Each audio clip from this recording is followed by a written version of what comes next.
So we're gonna do a demo of energy healing. Now, as I'm a pranic healer, this is going to be a demo for you of a pranic healing session. So this is Anthea. I haven't known her for very long. So Anthea, thank you for being the volunteer here. Have you ever received an energy healing or pranic healing treatment from me before? No. No, okay. Do you have any current issues with any parts of your body? Nothing that's chronic or long term, but just maybe a pain that may have developed or something like that. My lower back sometimes hurts. Okay, is it hurting at the moment? A little. A little bit. Okay, so I'm just going to demo doing a healing session on Anthea here. Now, just to explain, this is a non-touch therapy. Pranic healing is a non-touch therapy. It's all energetic. I do have a couple of things that I use. So down here on the floor, that is a salt water bowl. Now, water draws energy and salt disintegrates it. So it's kind of like a waste disposal bin or a bin where I need to direct the negative energy to.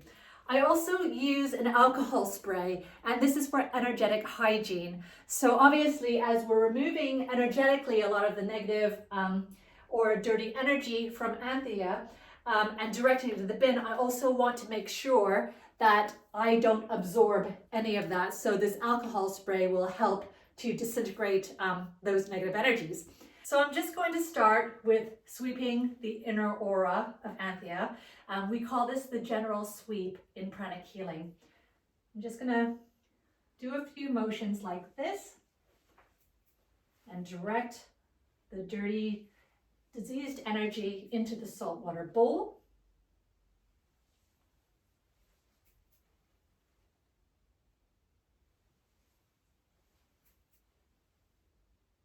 And ideally, you would place your bowl in an area that is convenient for you. For example, it could be right beside you so that you can just direct the energy there.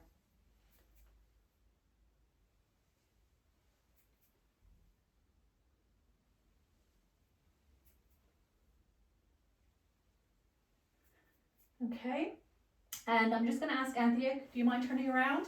So I'm just going to do the back as well.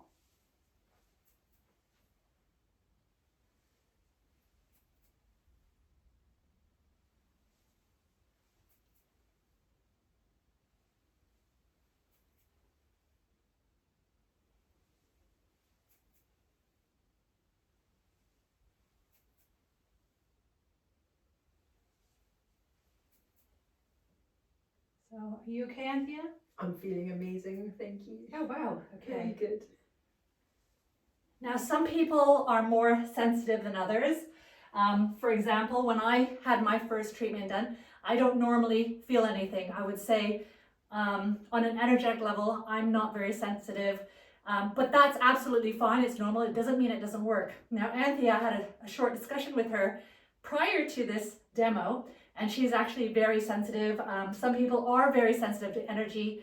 As I described in the previous section of this video, some people, even going to a busy city or a crowded area, find it very, very hard to do because there's a lot of energy surrounding you from all the different people, positive and negative, and some people tend to absorb that and feel possibly even the thoughts and emotions of the surrounding area and people as well, so that they can't stay in a specific place for a very long time. They need to, go home and retreat and, have a little bit of space. So Anthea, again, she told me that she is very sensitive, so she may describe things to you that are a little bit more than if, for example, it was the other way around and she was doing a healing for me. I would just say, I feel pretty good. So now I'm going to start cleansing the area of concern. And she mentioned that sometimes she gets a little bit of pain in her lower back. And right now there is some discomfort. So we'll see if we can remove some of that right now. And remembering to cleanse my hands as well.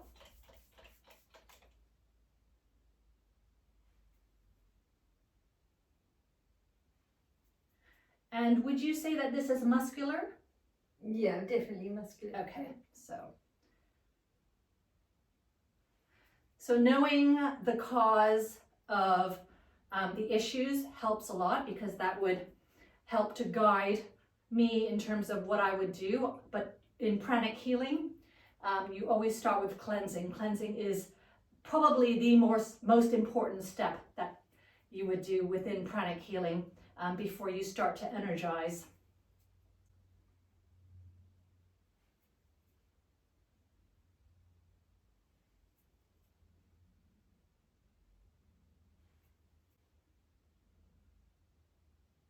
Okay, there's also corresponding chakras that are related to certain types of pain. So I'm also gonna start to cleanse.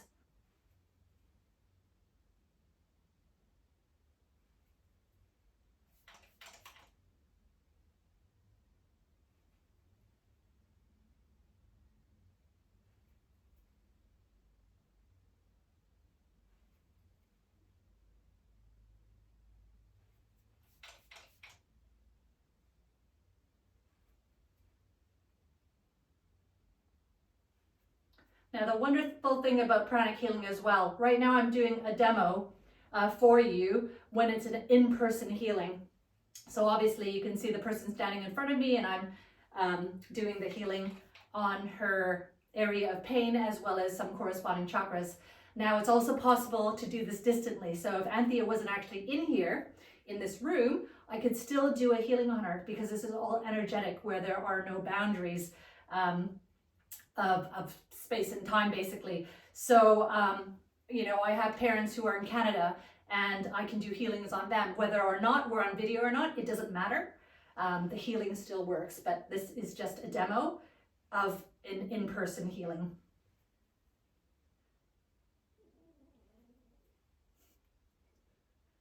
Okay, so I've just cleansed a couple of the corresponding chakras, as well as the area of concern. Okay, and I'm just going to do one more chakra that's sometimes affected. Sorry, can you just turn around 1 second? Yeah. Okay, so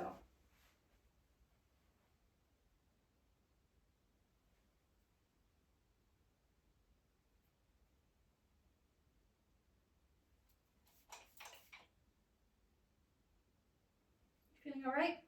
I'm feeling really good. Okay. I can feel the change. Oh, can you? Yeah. Okay. Okay, so now I'm going to start to energize. I feel that I've done sufficient cleansing. Sometimes, depending on the actual condition or the severity of the pain, you might cleanse for a longer period of time. But for this purpose, I'm just going to end the cleansing there and start to energize. It feels really clean, so that's good. Okay, perfect. If you turn around, I'm just going to energize the area as well as the chakras that I worked on as well. So I'm drawing in prana from the air. So I'm holding my hand out like this, and I'm projecting it to the area that I'm intending to energize.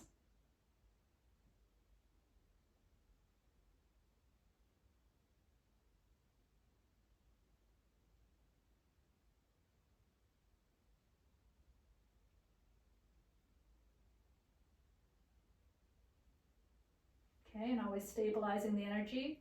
And then I'm also going to energize the area of concern.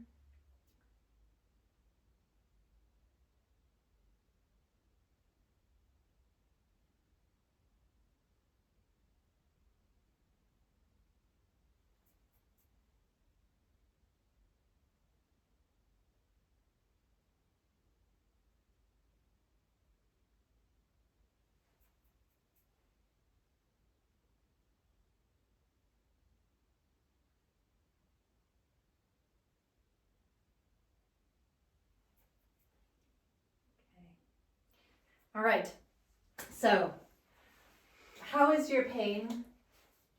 It doesn't always happen instantly. So sometimes I give it a while for the energy to sink in.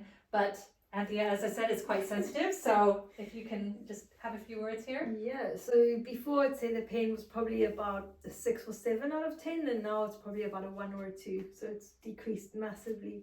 Okay, Yeah, oh, wonderful. really good. Yeah, That's moving it around. Oh, yeah, really okay, good. and overall, is there any other kind of feeling or a sensation that you have?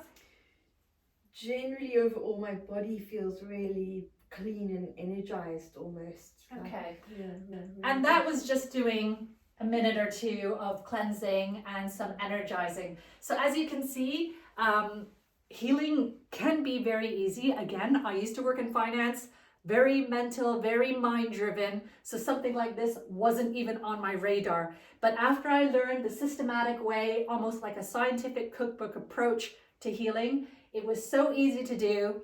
And anybody can do it. You know, I used to think only special people could be healers, but it's not the case. Everybody has the ability to do it.